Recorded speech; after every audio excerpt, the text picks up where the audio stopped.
Hello and welcome to the Ipswich Town versus Leicester City match analysis. It was a relegation six-pointer if ever we've seen one at the bottom of the table as first versus second from the Championship played each other at Portman Road. Very tense game, a lot to talk about, and in this video we're going to talk about the tactics that worked and did not work for Leicester City. But firstly, you might be thinking, hang on a minute, who's this guy appearing on blue tinted glasses? Isn't he normally over on For Fox's Sake? I did used to be, but we have a huge announcement. Fabrizio Romano would be tweeting, here we go. I am proud to announce that I have joined the blue tinted glasses family. Oh yeah, and here they are. Don't worry, I won't wear these for the rest of this video because I look like an even bigger mug than I do normally. But I just wanted to say that I'm really delighted to be joining Locks. He's done amazing work in just the last few months, getting such huge traction on his channel. And for me, look, teamwork makes the dream work. It's really tough making your own channel. I love working with other people. And I think together we can make a really great channel, have loads of high quality content, get involved with the community and really try and elevate things to another level. I think both Locks and I agreed that I think if you're a Leicester fan, just the content that's available to you, and I'm not even talking about YouTube, I mean on terrestrial TV, is really, really poor. Like often you'll be watching a game on Sky and they might do 2 minutes worth of analysis on the team. It's so rubbish. Why can't there be something that talks about the club that we love, that matters to us? So that's what we're going to try and fix. And hopefully, as part of Blue Tinted Glasses, we'll be able to do that. So yeah, from now on, you'll be able to find all of my content over on Blue Tinted Glasses. And we have content every single day of the week. And there's even more to come. So stay tuned for that. Without further ado, enough about me. And let's get on to the match itself. So it finished 1-1. And let's take a little bit a look at the stats behind what happened. And I have to say that even for someone like me who does love to look at the stats, these stats are really, really misleading. I think Kieran McKenna in the post-match said that was a match of two matches, if that made sense. There was the match up until the red card, which we're of course going to be talking about a lot in this in this analysis, and there's what happened thereafter.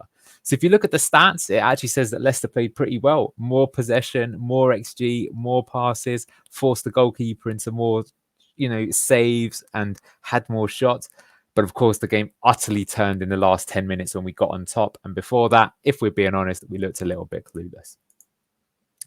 Let's start with the lineups then. So this was interesting. We've seen some evolution of Steve Cooper's lineup over the last few games as he's reverted to use Enzo Maresca's system from last season.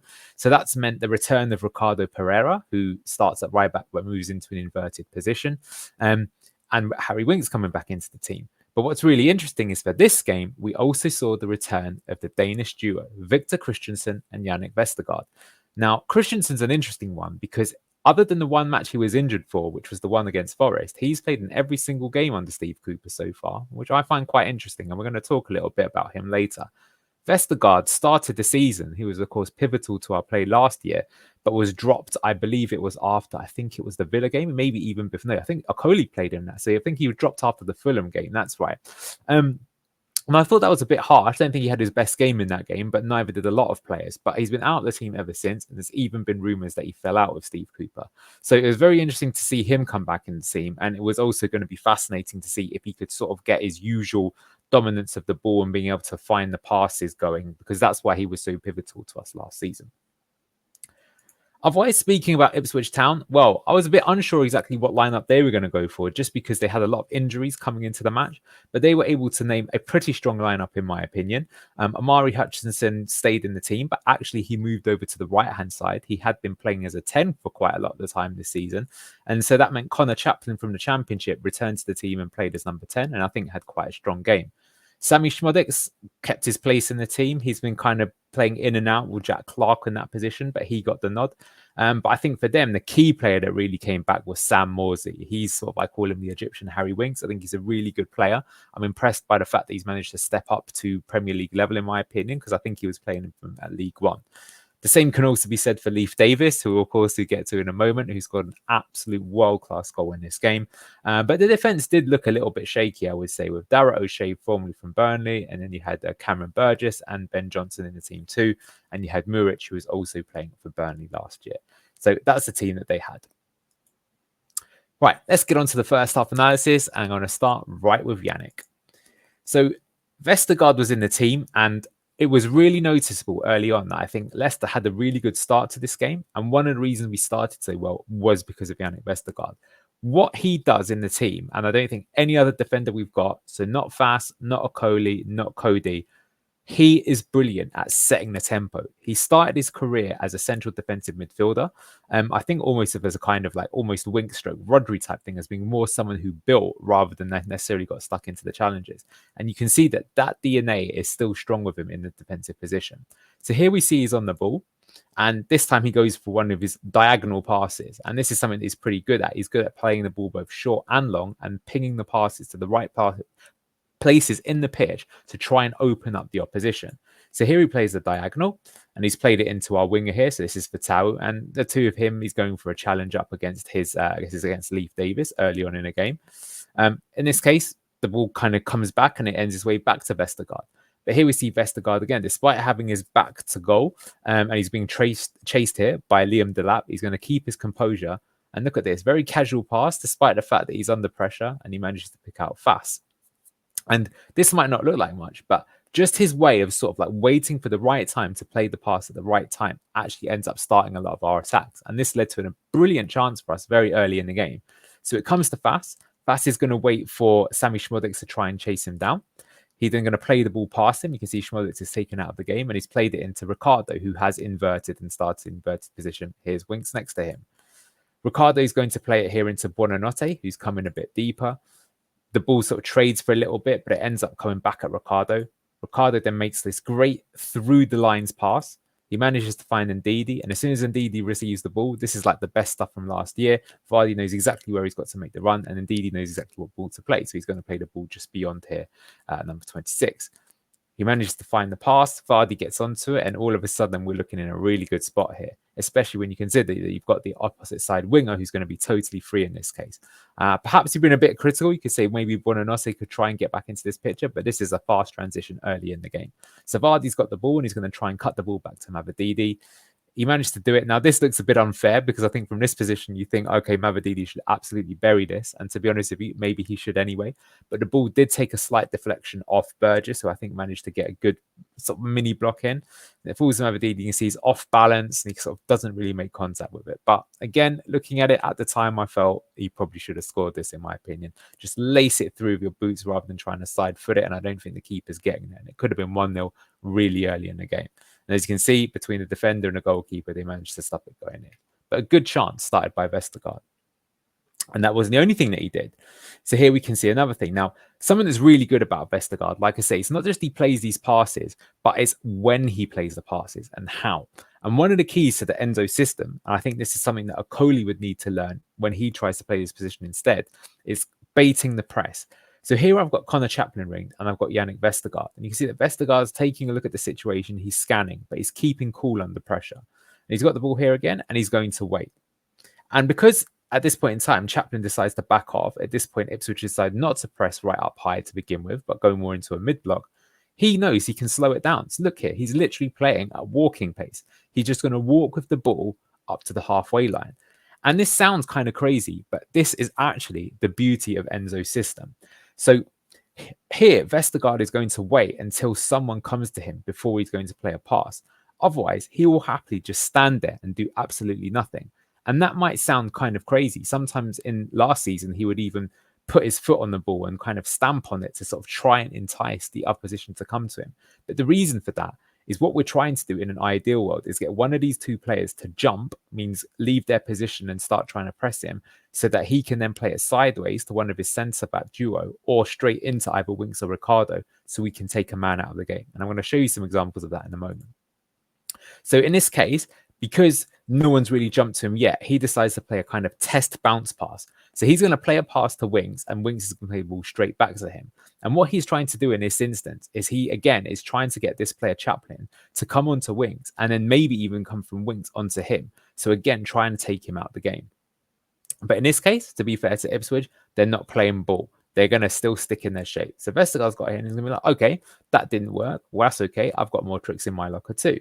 So in that case, keep on the ball and boom, I'm going to go for another diagonal. And here he looks to find Mavididi, and the way that we play, both our wingers stretched on both sides of the pitch to make it as wide as possible, and we'll be hugging the touchline. So you can see with a good diagonal pass, Vestergaard is able to find Mavididi. And this is something we haven't been as good at doing in previous matches, because it's only really been fast looking for the diagonals. With Vestergaard, we can now go either side. So Mavididi gets the ball. In this case, rather than trying to drive down the line, which he could, he decides to play a bit safer and play it back. So the ball comes back again and it gets recycled. And in the end, it goes back to Vestergaard again. And again, this might be fine. You might think, what are we really doing here? But what we're doing here is we're setting the tempo, we're controlling the game, and we're basically trying to take the sting out of the away crowd, the home crowd here at Ipswich, and force them onto the back foot. So this is like a minute and a half now of just solid Leicester possession where Ipswich aren't doing anything and we're controlling the game. So Vestergaard's got the ball here, but now you can see that someone is going to press him. So this time around, it's Delap, and Delap's going to come to him. And you can see that we've got Fast free. So Vestergaard's going to play it to Fast instead. So now we've taken Delap out of the game.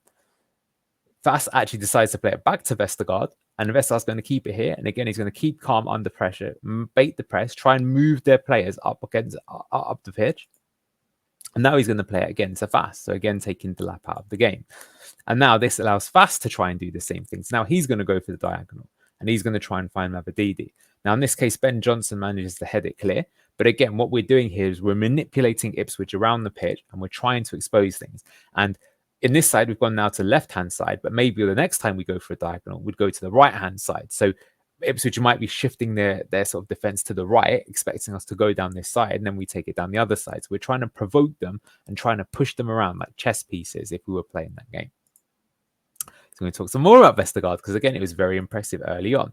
So, again, baiting the press. Here we've got Hermansen, and we're going to see like our strength of building from the back. Still 5 minutes into the game. And, again, he's got the ball here. He's going to keep his cool. He's going to, again, now wait here. And now this time Chaplin's going to come and try and press him. And look at this for a pass. So now that he's got used to the game and he's understanding the tempo and when Ipswich are likely to jump and when they're not and what sort of pace everyone's got, he's feeling a bit more confident. So now he's going to go for a very daring pass. So here you can see he goes for this great line-breaking pass that goes between two of their players and it ends up here in Ricardo. Ricardo is under pressure, but he manages to get the ball first and he plays it to Winks. Winks has the ball here. Now you're really seeing the strength of this system because Winks has got the ball. He's facing towards their goal. And you can see that 3 of Ipswich's players are out of the game now. And potentially there's a 4th that's going to come out. So he's going to run with it. So here's the 4 players that are going to be trying to circle him. Winks is going to drive forward. You can see that Hutchinson's now going to try and press him as well. And you see that now Winks is taking 2 players potentially out of the game here. He's going to get forward to them, still keeping clear. And look, you can now see in front of him, we've got 1, 2, 3, 4, and you'll have Mavididi on the left-hand side. So there's going to be 5 players now, potentially, that he could find with a pass if he can play it to the right person, and we could spring another not counter-attack, but a transitional attack. Now, in this time, I think to be fair, I've got to give them some credit that this is Calvin Phillips, and he's going to close in to try and compress it down. So this forces Winks to go to the right-hand side. So this now goes to Buonanotte, who's dropped a little bit deeper to give him a triangle position. He's actually taking up a good position here. And now Buonanotte is going to try and switch it. And see, he's trying to find Mavididi here again and isolate him one-on-one versus a fullback. And look, if Mavididi can control this ball, he's only got Johnson to beat, and then he could have a shot or he could look for the cross for Vardy. Now, in this case, the pass is a little bit overhit and it ends up going out of play. But again, this is a good sequence. And I want to just point out that this is all started because Vestergaard here keeps his cool and finds this pass. So it's a talent to be able to do this. And he is going at times for a risky pass. Now, we're going to show a little bit later what can happen if you risk too much. But these risks are what completely opens up spaces in modern football. And you won't find many players who are good enough to be able to do this. So this was, in this opening 15 minutes, the very best of Yannick Vestergaard. So why are we trying to play this way? Why are we trying to bait the press? We're trying to trigger the opposition press to make a free man elsewhere on the pitch. If you find that free man, that's going to create a numerical superiority. So you're going to have a 2 versus 1 situation. And that's what really leads you to having high quality attacking chances. Because if you're a defender and you've got to stop 2 men from scoring, how are you going to do it? You can't be in 2 places at once. It also means you can tire out the opposition by making them run about. Like, look how many times they've had to press Vestergaard just in these last clips that I've shown you. And it shifts the opposition defensive block around. It also quietens down the home crowd. So we've started the game. Ipswich are raucous. They know that they've got to win this game. They want to see a fast start for them. And they've barely touched the ball. Brilliant way of quieting down the crowd. And it means you can control the game by keeping hold of the ball and slowing it down. And that's why Vestergaard is excellent at all of this. Now, if you're playing against teams that got very fast players and you lose the ball in transition, that of course is the risk. But here was an ideal way of showing you what Leicester can look like at their best. So right, this led then to some chances early on. I've already shown you the Mavadidi one. Next up, we had Fatawu. So here we actually see Christensen, and he, even though he actually started as a kind of in possession third centre back in this game, we're going to talk about that a bit more in a moment. He can also drive forward with the attack, and of course he's left footed. So he has a left foot and he plays it into Mavadidi, and now Mavadidi's on the ball. And the idea here is that Christensen can go down this side, so you've got an overlapping fullback run. So Mavadidi could decide to play the ball down here to play him in, or he can cut in. I have to say that something that I've noticed all season long is that Mavadidi doesn't really seem to trust Christensen, and I rarely see him here going for these crosses, but that option is available. In this case, he decides to drive in. You can see Vardy's making the run here again. So again, we're confusing the defenders. What are they going to do? And Mavadidi plays it to Fatawu. Fatawu gets the ball, and now he's got lots of options again. You can see we've got 5 men attacking the box. Love seeing this. But Fatawu cuts in and has a shot, and he stings the tip of the keeper. Doesn't go in, but again, 7 minutes in, and we're already really starting to test them out. And then we got one more chance that was really good as well. And this came from, the Argentine lone superstar we've got, Facundo Buonanotte. So here we see early on in the game, so early on in the build-up, Fass has got the ball in this position.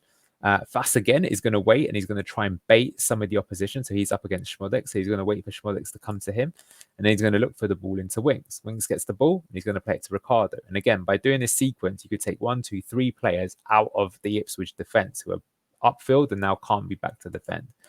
Ricardo gets the ball. He's going to play it back to Winks again, just to really make these guys confused as to where they're going. Winks is going to play into Buonanotte. Buonanotte receives the ball, and look, despite the fact that Ipswich potentially got 5 men around him to press, he decides to come back and time to recycle the attack. It goes back to Vestergaard, so again showing you the best of him. Vestergaard to Fass, and Fass now is going to go for the ball over the top, look, trying to drag some Ipswich players out of space to make some room in behind them. He plays it long. Now this time around, Johnson managed to deal with it. He was looking for Mavadidi, but Ndidi's on the scene, and he manages to pick up the pieces. He gets the ball, and now we've got Buonanotte joining. So again, we've got the 5-man attack, and you can see that with Ipswich, they've also got 5 men back. But we're almost one-on-one here, and we've got Mavadidi totally free on the other. Well, he's going to be up next to Johnson, so almost free on the other side. So now Buonanotte's got the ball, and he does what Buonanotte does best. He's going to drive at the opposition. He's really good at progressing the ball. So you can see that Phillips tries to get something on him, but can't. Manages to keep driving forward with the ball. He's surrounded by 3 men, but despite that, he manages to manipulate the ball, get free. Here he is. Now, I've got to say, here's maybe a bit where he's a bit greedy. Could he play in Mavadidi here instead? And you know what? That's still probably the better thing to do. But instead, he decided, especially here, look, he could really lay him off. But he decides to go for the shot himself. And this is really unlucky. He almost puts it into the top corner. So really good play. He's just driven from deep. But again, that shows you our ability of building out through the back, going forwards and making chances. And in his first 15 minutes of the game, Leicester were looking really, really good. And I felt should have been 1 goal up by now. But something then started to change in the game. And Ipswich, previously, they were not really pressing past the halfway line. But now that the game got into a bit, I think McKenna told them to be a bit more aggressive. So they start pressing up a bit higher. So you can see that their positions are taking hit. Now, Vestergaard's on the ball, and as I mentioned, even though he did so much that was right, occasionally he can do something that's wrong. So here he decides to play the ball to Fass. Again, we're trying to sort of bait the Ipswich attackers up so we can play around them, and he's played it back to Hermansen. Hermansen then plays it into Vestergaard, but it's not necessarily the best pass, or Vestergaard's not in the best position, and you see that Hutchinson is going to decide to try and snap and win the ball back. And in this case, because of the sort of loose touch that Vestergaard makes, Hutchinson can get to it. So Vestergaard's got the ball here. Hutchinson's managed to receive it here. And you can see that Schmodek immediately knows, oh, wow, chance is on here. I've got to make a peel to the back post. So Hutchinson gets the ball here. He's going to drive to the byline and make the cross. I want to point out Victor Christensen here, though. Christensen and Amari Hutchinson were up against each other all game long. And I think whilst Christensen didn't offer very little in terms of going forward, I think defensively he was good. And I do want to give him credit for that. So Hutchinson's got the ball. He's on the byline. He's going to go for the cross, and he's going to try and find Schmodek. Schmodek goes for it, doesn't quite get that, and it gets pushed wide and saved by Hermansen. So a bit of just a warning sign here that when you're building out from the back, yes, you can open up the opposition like we did several times in this first 15 minutes, but it can also cause problems. And I do believe, though, that as Ipswich started winning the ball back higher up the field, that this might have led to some tactical changes from our coaching team, which I think were one of the reasons why we lost our dominance in this first half. So yeah, at this point in time, 17 minutes in this game, look at these stats. Despite being the away team, we've got 72% against Ipswich. Now, that's a lot, especially for this is a good chunk of the game. It's almost a quarter of the game played. I don't think many teams will have that much possession against them that early in the game. So it shows you how much we were bossing the game. But what happened is from there on, you can see here in the momentum bar, it's pretty much all Leicester there, other from that chance that Ipswich almost got by robbing the ball back. But look what happened for the rest of the first half. It was all Ipswich. So what happened? And what I believe happened was this. Saw a little bit from Cooper up in the stands, but also Alan Tate, because Cooper was banned on the touchline for his sort of demonstrations against Manchester United midweek, is I think he started telling the team to go longer. Or perhaps he didn't tell them to go long, but if he wasn't, he needed to tell the team not to go long as often. So in the next couple of slides, I'm just going to show you multiple examples of inexplicably, despite the fact that Leicester were doing so well at giving the ball to Vestergaard and baiting Ipswich in to come to him and playing around the spaces that they created, we just kept kicking it long. And look, I've said many times that when you play it out from the back, if you do it all the time, it is a bit risky. But what happened, for some reason, we just stopped doing it and we lost control of the game. So, yeah, we've got Hermansen. He's going to play it long. He's going to try and hit the wing. Ipswich clean it up. So we've given the ball away. We get another goal kick. What's he going to do? He's going to go long. You know what happened? We lost it. 31 minutes. We had another goal kick. Decided to play it long. You know what happened? We lost the ball. There he goes. Tries to kick it long. He's up against Calvin Phillips, who's pretty dominant in the ball, and they win it back. 31 minutes. Similar thing. Another goal kick. He's going to try and play it long. We lose the ball. Here's another thing. This time we get to Victor Christensen. He's under pressure from Hutchinson. So rather than being able to play the ball out from the back, he's just going to try and play it long. And look where it ends up. Pretty useless. So, that's the one thing that I have against Christensen. I think defensively he's good, but I think with the system that we're trying to play, despite the fact that he's left-footed and potentially he can add another outlet going forwards on the left-hand side, I just don't think he's good enough at playing the ball out under pressure. So personally, I think I would go for Okoli, actually, if I'm being honest. I think of all the defenders from him, Justin, or Victor Christensen that could play in this position, Okoli's the one that I've seen the best at playing out from under pressure, although he too makes mistakes, such as his pass back against Manchester United. And yeah, here you can see that now the possession from his last 5 minutes is completely changed. So we had dominance of the game, and now it's gone all Ipswich. And it's because we just keep kicking it long. So what did we need to do? We needed someone. Ideally, it could be a player, but if it's not a player, one of the coaches has got to be screaming at the team, "Mad, stop kicking it long. Yannick, get on the ball. Guys, hold the ball up for a few minutes, right? Get control of this game again, and then we go." But we didn't do it. And this led to a kind of dodgy moment from Wout Faes. Now, I think it's a bit harsh of me to say he was woeful. He had a decent game overall. But this was taken from the Forest game, which, of course, he was pretty poor in.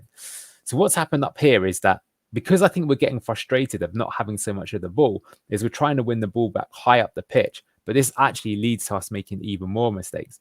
So here we can see the ball here. I think this is actually, Liam Delap's dropped in to be like a kind of false nine. So Wout Faes has chased him. But look how high up Wout Faes is. Look, this is Harry Winks. So he's playing further forward and considerably so from Harry Winks. And what Delap does here, which is really good, is he turns Faes. And now look, he's completely taken him out of the game. Faes is caught upfield. And now you've got Connor Chaplin, who's potentially free. So now the attack's going to proceed.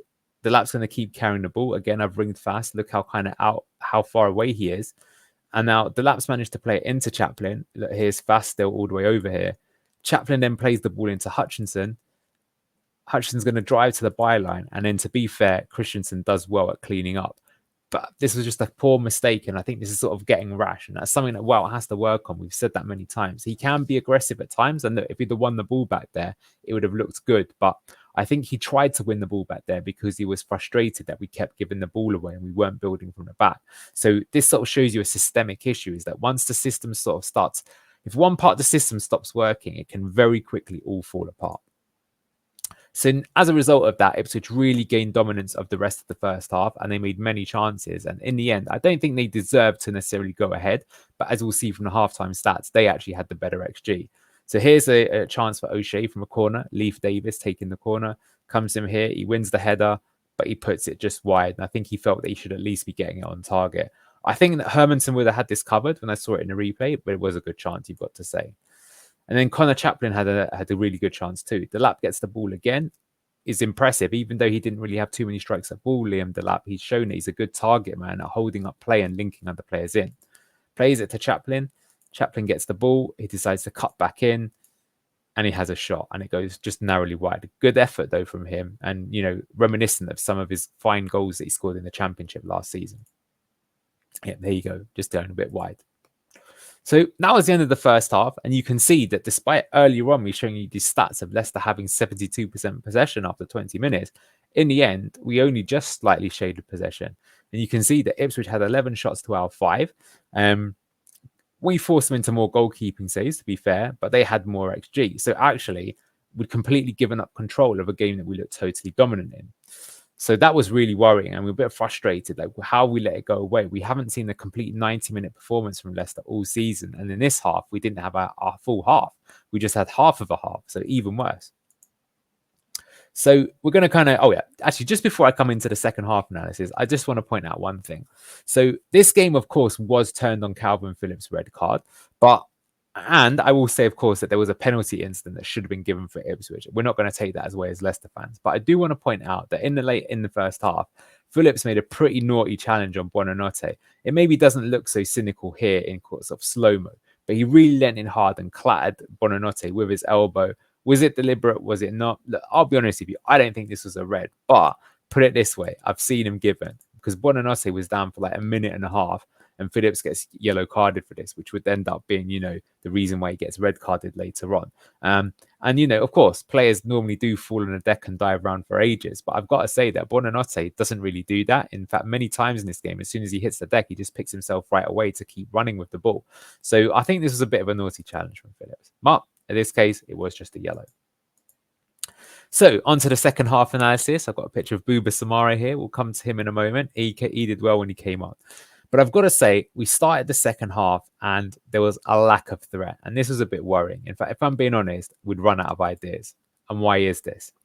Well, here's what I think is the key problem with this game. It was interesting watching this with some of the guys because some of us are saying we're getting really confused. We're switching between two systems. We're switching between Cooper's system and we're switching between Maresca's system. But actually, the more that I looked at this game and I watched it back and forth, I don't think that's actually true. I think we were playing one system, which was the Enzo system, but we were making one key mistake. And here's what I'm going to show you. So Vestergaard's got the ball here and he's going to play it into Ricardo. Ricardo's going to turn and he's going to play it forward to Ndidi. What happens is there's a bit of a tussle and the referee decides to give this as a free kick. So what am I pointing out here? What I'm pointing out here is that we'd started here in our in possession shape, but because we've given away the free kick, now Ricardo has to get back to right back and indeed he has to drop back into the midfield to defend in our 4-4-2 shape. And you can see Ricardo's back here at right back position. So here, because we've got into our defensive shape, Fatau actually managed to win the ball. But now we're really keen to try and spring an attack on Ipswich. So Fatawi's got the ball and he's going to drive forward. He does really well. He beats a few men and then he's going to look for a pass here through the middle and he's trying to find Vardy. But unfortunately, the pass he plays is pretty bad and Ben Johnson ends up winning the ball. So now Ipswich have possession back. So what does that mean? That means that Ricardo, who after we've just got on the ball has probably shifted back into midfield, is now got to run all the way back to right back. And here you can see just a few minutes, he's got back to the right back position. You can see that Fatawi's got back to block Leif Davis because we know that he's going to be their threat. And you can see Ndidi's position. So all through the game, people were like, what is Ndidi doing? I don't understand if he's supposed to be a box crashing 8 or a midfield pivot. But he was just doing his job. So this is what I want to point out, is that when we do not have the ball, this is what the team looks like. It's not a 4-2-3-1. You can literally see here that we defend in a 4-4-2. Here's the 4 at the back, and then you'll have 4 along the middle here, and then you'll have 2 up top. So the 2 up top are Vardy and Buonanotte. Then in midfield, you're going to have Mavididi, Ndidi, Winks, and Fatau. And here's the back 4 with Ricardo returning back to right back. But when we have possession, what you'll see instead is here's the shift that we do. So Ricardo's going to invert in. Winks shifts along to the left. Ndidi moves up, Buonanotte moves back, and Vardy moves slightly into the middle, and the back three shift along. So when we're in possession, this is what we look like, right? So here's the 3-2-4-1 shape that Enzo really popularized, and it gives you a 5-man attack, and it still gives you players in good position. So even if you lose the ball, it's not completely and utterly game over. You've got a chance to be able to stop the attack. So in my opinion, why we were looking so clueless in this game is actually because we were trying to get back to front too quickly, as bizarre as that sounds. When we try and get the ball forward too quickly, because we're changing shape back and forth, it means that players aren't set in either an attacking or a defensive position. And it means that we can't make the most of our attacks. And I think this is a really big difference between last year and this year. I think last year, definitely under Enzo, we sometimes played the ball too slowly and we took way too long. And it meant that like games were frustrating to watch. But the thing is that I think it's fine to play the ball slowly until you get into their final third. When you get into that final third, that's where I think Enzo should have sped it up and it was a bit too slow. But what Cooper's doing is he's trying to go back to front way too quickly. Now, I understand sometimes why he's trying to do that because that can be devastating in the Premier League. But when you try and go back to front too quickly, like in Fatawu's case there, you just end up losing the ball again and you're not giving your team some time to rest. So what we need to do is we need to understand when to slow it down and control the game, which is what we were doing at the first half with Yannick Vestergaard, and avoid turning the game into a basketball match. Because the more that the game went end to end, back and forth, it suited Ipswich. And that's how they started getting dominance, because that's the game that they want to play. They want to play more of this kind of Red Bull style, end to end power league football. Whereas we want to play a more methodical game. That methodical game is going to give you control. And once you've got control, then you can start trying to be a bit more risk averse.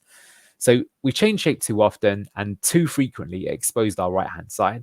And it meant to confuse positioning. So indeed, he was looking between, was he sitting or was he joining attacks? And even he can't keep going back and forth the whole time. And it ended up causing issues.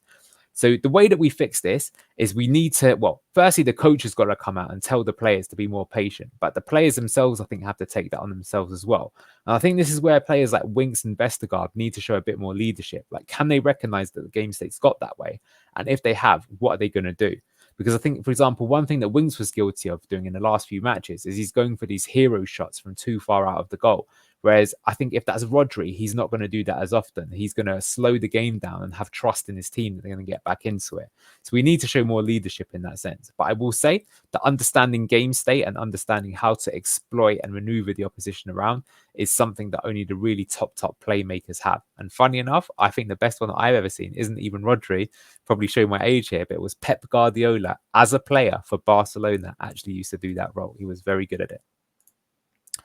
So we've started the second half though, and although we haven't created so much and we're not looking like we're gonna score, Ipswich didn't necessarily look that dangerous either. But then all of a sudden, they scored an absolute world-class goal. So I called out before the game that the one to watch was Leif Davis. He's someone who I think is a really good player. I knew he'd be able to make the step up to Premier League. I do think the system they play sometimes leaves him exposed, but I would be surprised if he doesn't end up getting an England call-up this season. So let's talk about his absolute world-class goal, his Van Basten-esque volley. So Ipswich have got the ball from a throw in here. Ben Johnson, and he's going to throw the ball back to Sam Morsey, who's their captain. And I've called him the Egyptian Harry Winks. And why is that? Because he's got a really good understanding of the game and he's really able to find a good pass. And he plays this brilliant ball. Look at the technique here, over the top. And he finds Leif Davis. Leif Davis manages to avoid both Ricardo and Fatawu because he was getting 2-on-1 in this game at times. And look at this. First time, left foot on the volley and curls it absolutely beautifully into side netting. What a goal. Sometimes you've just got to applaud the great goal when you see it. Very Van Basten-esque. Great player. Not just Van Basten, Leif Davis. And look, afterwards, I think we were looking at it and saying, well, look, could the defenders have done better? And at first I thought, you know what, this seems a bit soft, right? Ricardo, could he have done better? But actually, look at his positioning. It's pretty good. Yeah, maybe if he was taller, he could jump and head it clear. But I mean, the ball only just misses him. It's a really good pass. Then you could say, could Fatawu get better? Could he have got back faster? And again, maybe if you're being ultra critical. But I think when you look at when the ball's at Leif Davis, 9 times out of 10, if he hits this first time, it's got to be one hell of a strike to beat the keeper from here, which is what it does. Most players are probably going to take a touch and cut back in. And in that case, if he does take a touch, you've got 2 people around him. So actually, I think that we're set defensively quite well here. And I don't think you can be really that critical if you're going to complain about the players. But yeah, he gets the ball to him. You can see Ricardo's face, and he's probably thinking, uh-oh. And look, this angle really shows you that. So he's going to really curl it in. And what a brilliant finish that was. So, yeah, unfortunate. I wouldn't say it was necessarily undeserved, but it was a truly fantastic goal. And, you know, if they'd have won the game off it, it would be a goal worthy of winning any game, in my opinion. By that point in time, like I say, it looked like we were pretty clueless. We weren't really causing any problems. This basketball-style match was favouring Ipswich. They weren't sitting back at this time, and I thought the game just looked like a pretty convincing 1-0 to Ipswich at this point. Maybe they'd even go on and get a second. But then in step the referee. And look, you know what it's like in the Premier League? Sometimes they go for you, sometimes they go against you. But I've got to say, we were extremely fortunate in this game. 2 huge decisions went our way. And of course, the game turned on this Calvin Phillips red card. But before that, well, I put Burns, it wasn't Burns, I think it was Chaplin. Connor Chaplin, there was a strong penalty appeal. Fatawi's got the ball. And yeah, it's Connor Chaplin. Please forgive me for the title there. Fatawi makes this challenge. Maybe it doesn't look so bad here, but when you look at it back and replay, it was Stonewall. I can't believe they didn't give it. I mean, at the time, it looked like a penalty just in real time. And then I was expecting VAR to come through, and they never did. I was totally expecting the game to stop, the ref to do this, go over to TV, watch it, and then give Ipswich a penalty. But they didn't. And then, if that wasn't bad enough for Ipswich, is that not only did we get out of trouble and not have the penalty, but in the same phase of play, looking at it, 76-48, 77-23, so 30 seconds later, Phillips goes in for a really rash. You can look at this high foot challenge on Ricardo. He tries to win the ball back. He's nowhere, and he ends up getting carded, and he's off.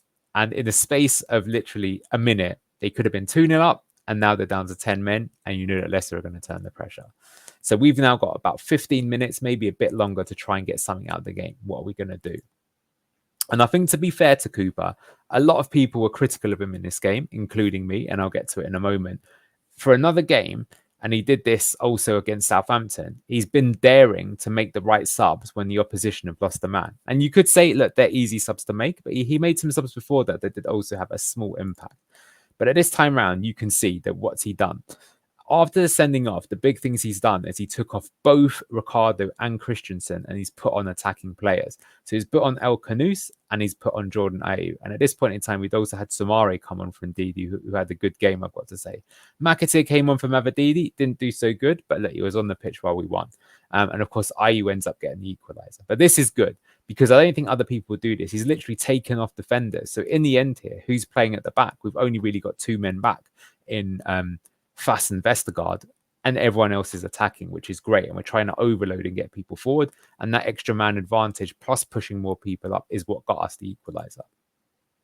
And of course, who is Steve Cooper's love child is Jordan Ayew. But I've got to say, many of us were complaining about this signing in the summer. But I think already Ayew has basically got us 4 points by himself right now.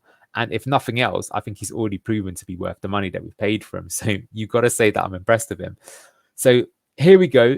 He literally came on in the 86th minute, and I'm not joking. 30 seconds after coming on, he almost scores. So here we've got Samari on the ball, and Samari, as I say, he had a very good cameo appearance. He was playing deeper, but also as a kind of box crasher. But you can see he's playing here next to Winks, and he plays this great raking through the lines pass, and he manages to find Buonanotte. Buonanotte gets on the ball and starts driving. And you can see Ipswich try and bring him down cynically, which is actually the right thing to do. Just take the yellow. Don't let the attack go on, because this is a kind of break. But he manages to pick himself up the floor and keep driving. That strength that Buonanotte's got is really, really excellent. And here I've got Ayew highlighted. So they're both going to run forwards. Ayew's going to make the run. At this point in time, he's playing on the left-hand side because McAteer's not with him. So in general, I think Ayew is playing more as a second striker. But in this point, he decides to drift out to the wing. Buonanotte's got the ball. You can see Ayew's pointing where he wants it. He's going to play the ball into him. Ayew gets it, and he goes for goal. And in the end, Burgess just manages to stop it going in by clearing it, what was definitely going in. So unlucky. Some people thought that maybe Ayew could have done a bit better, but I think he's doing the right thing. Like, he's chipped it past the goalkeeper, and yeah, it takes a really good block to stop it going in for 1-1. So that's just 30 seconds on the pitch. But of course, we did end up getting something back. And yeah, want to shout out Buba Samari here. You can see Bilal El Canouse saying it was this guy. We'll point out what Samari did, which was so good for this equalising goal. So we've been putting Ipswich under pressure at this point, and they're desperately clinging on. You can see we're getting into stoppage time, and Morsey's got the ball, and they're going to do a breakaway. And if I am saying one thing, actually, for Morsey, who is Ipswich captain, what he probably needs to do here is try and hold up the ball or just kick it down the touchline to give Ipswich a bit of respite under pressure. Instead, I think he decides to try and get the ball and go charging down, maybe get them the second one, and it's a mistake. Because what happens, we've got plenty of men back, but Samare, who I've got to say is normally renowned for not doing anything defensively, manages to do some awesome work here. He wins the ball off Morsey, puts him on his ass, and now starts charging up the field himself. And despite being under pressure, I mean, this is a Samare. This is the reason why we bought him, why he was so highly rated in Europe, is he was supposed to be a player who was brilliant at progressive carries on the ball, picking up the ball and driving forward. People were calling him, Boubacar Toure after the game. And I can see why, because this is the sort of thing that Yaya Toure used to do. And it's just a shame we've never really seen it for Leicester. But here he does really well, drives up the pitch, keeps on the ball, gets the ball out to Ayew, and now it's all about Ayew and Vardy. And I gotta say, these two have combined very well whenever they played together. There's definitely a bit of a partnership going on there. So Ayew gets it, he plays it through to Vardy. Vardy does a brilliant touch, really feathered. Look at that. I'll show you another angle in a moment to show you how good this was. Plays it into Ayew, and Ayew, brilliant, keeps his composure, and he scores, and it's 1-1. Here's another angle. You can see Ayew playing it into Vardy. Look at that touch. Look at the way he kind of bends his body just to play it with the slight nick of his foot, because you got to play it really delicately to make it here. Ayew doesn't even need to take a touch. He can just fit it first time, and he gets it into the back of net. And Jordan Ayew's done it again. Are you serious? Yes, we are. 1-1. And you know what? Would we get one more chance? And you know what? We almost did. So right at the very death, you've got Wout Fast. He's got the ball here. He's trying to get it. It gets cleared and it falls to Ayew. And that's probably the play you'd want it to, right? But this time round, he lashes it and it goes over. A bit unlucky. But man, he could have got another winner for us against one of the championship teams alongside us this season. But not quite. But 1-1. Look, I think the way the game was taking, you've got to say that's a result where we probably didn't deserve something. But yeah, I think if the game would have gone on another 5 minutes, I really think we would have got another winner. And I will compliment the coach, the manager, for actually being aggressive and trying to win it, because the game was there to be won 100%. So there you go. That's how the game finishes. It's 1-1. Ayew again to the rescue. It's funny. He never looks bothered in these pictures, but I mean, he's proven to be quite the cult hero for us. A very impressive signing. Second half stats here. So here you can see, now again, here's where stats are really misleading, because this looks like we've battered them in that second half. They've hardly had any chances despite scoring. We've had 3 big chances, 15 shots, all this possession, all this XG. But the reality is that if these stats were taken for the red card, it weren't looking like this, is what I can say. I know that Ipswich fans will feel hard done by, and I would agree. Just so you know, I don't actually think we deserve to get anything from the game. But if I did have some criticisms of Ipswich, I would say you scored like a world-class goal. And other than that, how many times did you like really and truly cut open Leicester and have like a gilt-edged opportunity for you to score? Not many. And, I get it. It was a very important match for Ipswich. And maybe from the last game where they played so well against Brentford but lost 4-3, they tried to take a more measured approach. I think a lot of fans were surprised there weren't more goals in this one. But this is a game you probably had to win and didn't. So look, I don't want to sound like Mr. Know-it-all, because we got out of jail here, Leicester, and just a lot of us are not happy with the performance or the manager. But I think you got to look at it both ways here. Here we look at the match ratings, and this is again a little bit of a lie, I think, but you can see that Leif Davis wins man of the match, deserved it. You can see that in the end, many of the defenders, even Morsey, even though he gave that ball away near the end, they all got high ratings, so they did well to keep us out.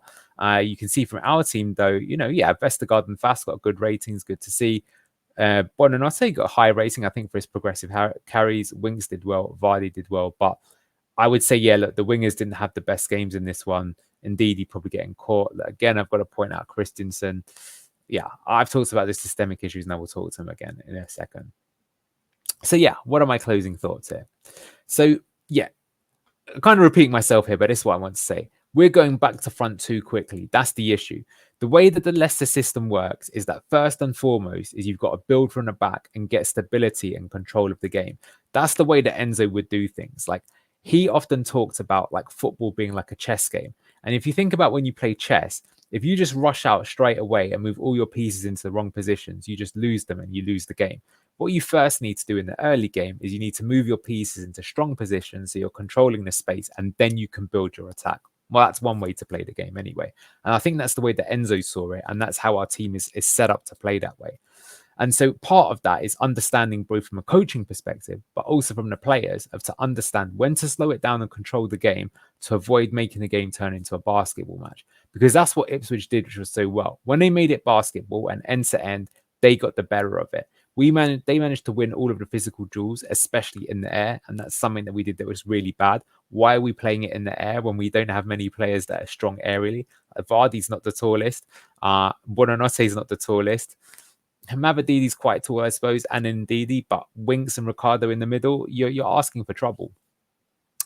And what that means when you play basketball is that means that our shape has to change too often. And that's what causes our problems. So whether you're playing the quote unquote Cooper system or the Maresca system, basically, if you lose the ball too often, right, you're not going to be in that 4-4-2 defensive shape fast enough. So there's always going to be a weakness, and that weakness is always going to be down the right-hand side.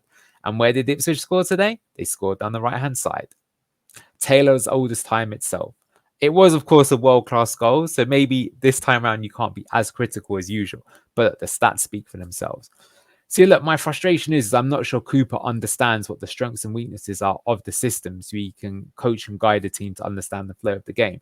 Now, I will say that I definitely saw games like this under Enzo last season too, where the team also started playing it a bit too long and direct and didn't keep control of the game.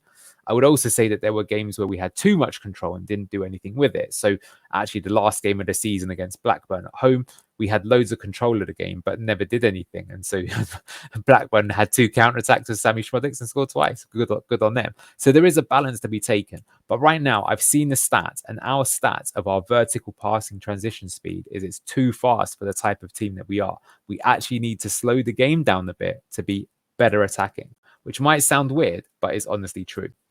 And really, the reality is if Phillips hadn't got sent off, this probably would have been the first game we didn't score. And I think that McKenna figured us out and he knew what to do. And maybe that's not a surprise because I think we would all probably say that Kieran McKenna is the better manager. He's definitely going places in football. And I would say, I think what's impressive about Ipswich is that even though they haven't got their win yet, they're definitely improving week on week. And I'm not sure you can say the same about Leicester City right now. So that's kind of analysis. Let's just kind of look at where we are. So here's how the rest of the results went. Huge win for Southampton. They got their first win of the season against Everton. Wolves and Crystal Palace was another game near the bottom, and they've ended up drawing. So that leaves the table like this. And in the end, it's as you were. So after 10 games, we've got 10 points. That's a pretty acceptable total. And we remain 5 points clear of Ipswich and 5 points clear of the relegation zone. So that is good. Of course, if we'd have won, we'd have really put some huge gap between us and the relegation zone. But I think you would probably have to take it there. And I think after 10 games, you'd have to say that to be above Everton and Crystal Palace and Wolves at this point in time makes it look like we've done an amazing job. And I think that's a sort of weird thing because the term you're seeing a lot at the moment, and it's going to sound very cliched, is papering over the cracks. But I think we are papering over the cracks. Sorry, guys, I've got to say it. I think we've got good players and I think we've got a good squad, but we're not getting the most out of them yet. And I think if we're being honest, this performance overall, like that last 10, 15 minutes glosses over what was a pretty poor display. Yeah, we started well for 15 minutes as well. So it's just weird. Why aren't we getting it? And ultimately, it's that the manager in charge is responsible. So I think post-match, I said, look, it's time to go. And look, I'm not his biggest fan, Steve Cooper, but I think the reality is he's never going to go. There's no way that any board in the country with what Leicester's expectations were this season after 10 games are going to sack their manager. They're just not going to do it because the gap is too big between us and the relegation zone. So I might say that, but it's not going to happen. But I am worried because these stats show that we're getting away with it, man. Like we've played... Of the games that we've played so far, we've played Everton. It was a draw. We played Crystal Palace. It was a draw, but we should have won. So we threw away some points. We've played Ipswich, and to be honest with you, we should have lost, but we got lucky, right? We've played Southampton. Look, I think we did deserve to win that game, but I mean, we could easily have lost that game. Even they could have gone 3 up, right, rather than even 2. So we're lucky. Wolves, we've yet to play. I believe in December we are going to be playing Wolves and West Ham, so they're going to be absolutely huge games. But the issue is that those were the easier fixtures of our current 5-game run. So next up, we've got Manchester United away. Now, admittedly, it was the kind of reserves that played against them in the cup, but they got beat 5-2. So we've got to do some hard work there. Luckily, their new manager won't be in until the game afterwards. So maybe we've got a chance. Then we've got Chelsea. Don't give us any chance against Chelsea the way that they're playing, even though they actually just drew today against Manchester United. And then we've got Brentford away. And I don't know. I wouldn't be too positive in that one, although I would say it's a game we could maybe get something. So far out of this 5-game run, we've only got 1 point. And I guess looking at these, it's very possible that we don't get any more points for this next 5 games. And after that point in time, where are these other teams going to be around us? They might really start catching up on us. So look, that's it. They're my thoughts from the game. I hope you enjoyed it. I'd love to see what you think in the comments below. Where do you think our issues lie? Do you think that I'm right in saying that we need to slow down the game a bit in playing this system? Do you think maybe that this system, and I'm talking about the Enzo system, is just never going to work in the Premier League and we need to move to something else? And if so, what would you do?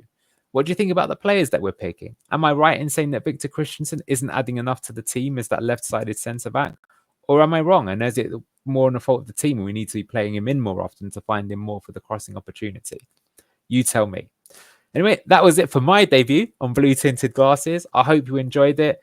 We'll be back with many more things. We've got the call-in show on Monday evening. We'd love to hear what you think about the game itself. Maybe you'll have time to watch this video in the meantime. We've got Foxes then on Wednesday. We'll have the match preview and we'll have Match Day Live. And we're playing Manchester United at Old Trafford in the Premier League next Sunday. And that's always a big game for us. So thank you so much. Take care and have a great week, everyone. Bye-bye.